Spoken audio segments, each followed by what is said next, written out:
what is your take on that, Chanel? What was your journey that brought you here? Okay. Well, I didn't mention earlier, but I'm actually in Jamaica now. Um, what we're in, taking back to year 2023 was when I went overseas. I went on a work program for a year, and it was crazy. I was working a lot of overtime. I was working like 16, 17 hours a day, sometimes 6 days per week, because the place that I was working at the time was really understaffed. So I had to do a lot of overtime. And I worked myself to the core. I mentioned my stories a few times. I worked myself to the core to the point where I was so burnt out. I was put on bed rest for like 2 weeks by the doctor because Mm. I could not work anymore. That's how exhausted I was. That was my turning point for me when I realized that this is not the life that I want for myself, to be working for somebody like this. And, they can just replace you. I mean, I was out for 2 weeks, and, no one really checked on me if I was Yeah. okay. They just want to know when I'm coming back to work. So that was my turning point when I said that no, I cannot continue like this. I cannot, like, really, overdoing it for somebody else who is actually building their empire, who, Mhm. has the freedom to travel and to do all of these things. And I'm here, like, at the bottom of the food chain, really stressing out myself. So that was what really woke me up to really push through to find something else that would work. I didn't want to feel confined to my job anymore. I didn't want to be confined to a 9 to 5. I wanted Mhm. freedom. I wanted to travel. I wanted to earn extra on the side because, you have to be working a little overtime to see how your money will pencil out with everything. Because Mhm. you work just 8 hours a day, it's not enough.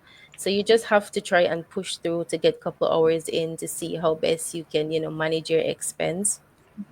So it was at that point when I realized that, I wanted change. And that's when I saw my fellow Jamaican on social media talking about the business. I said, what? And, I prayed about it because at that point I was in the bed rest and I'm like, is this a sign from God? When you're trying to look for Mm. something and you see something just pop up out of nowhere.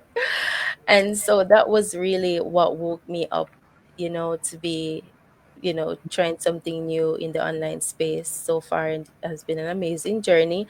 I have become somebody I didn't thought I would be. Yeah. It's really such a learning opportunity to learn and grow and build and connect with people. So that was really my story. So it resonate with the Deborah when she said that she was Mm. like fainted back in 2013. It really is my story as well.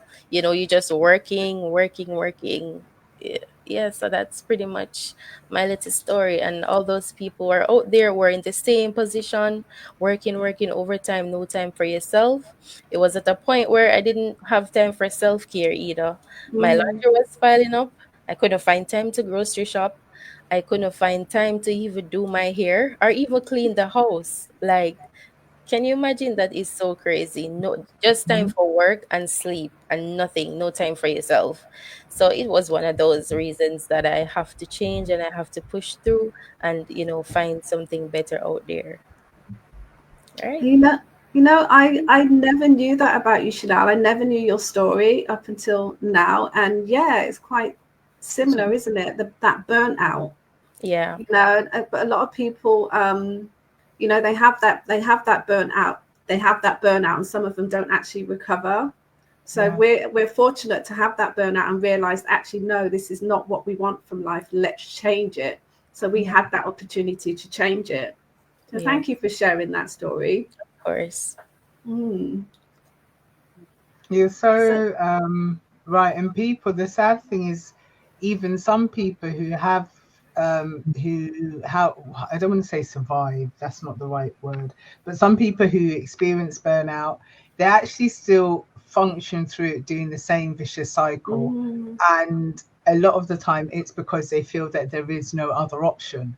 And yeah, that's why we're yeah, here to say, like, look, we're everyday people, just like our viewers watching, there is another option. It's just so crazy how um, building someone else's legacy, because you don't go out there to build someone else's legacy. We go out there to earn, to make sure that, you know, our family are taken care of, but we're actually building someone else's legacy. And like you said, you know, when you was at bed rest, you weren't well, nobody gave a damn. And it's not in a, it's just a reality of life. It's not in a horrible way, but that is a reality of life. When you're ill, your employer is thinking about, you know, their business, their agenda, and we're replaceable. We are replaceable, and it's kind of scary.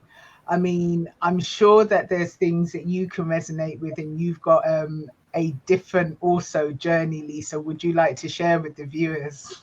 I'm just sitting here and can't wait to talk, because I relate to Chanel so much, you know.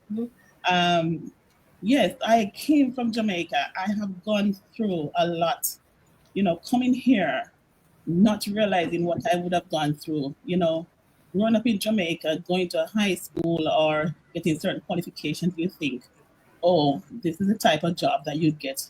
When I came here, I got the shock of my life. I had to start from scratch. I had to go to things that were what we call demeaning. You know, I had to start from scratch just to survive. And let me tell you guys, when they say work 365 days a year, I did that.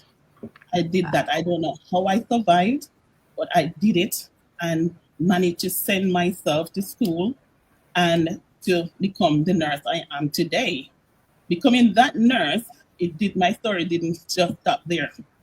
You know, having my children and not having that quality time with them. You know, it was when the pandemic hit mainly when I realized how bad it was, right? So I work in a very high dependent unit in the hospital. I work with children, very sick children.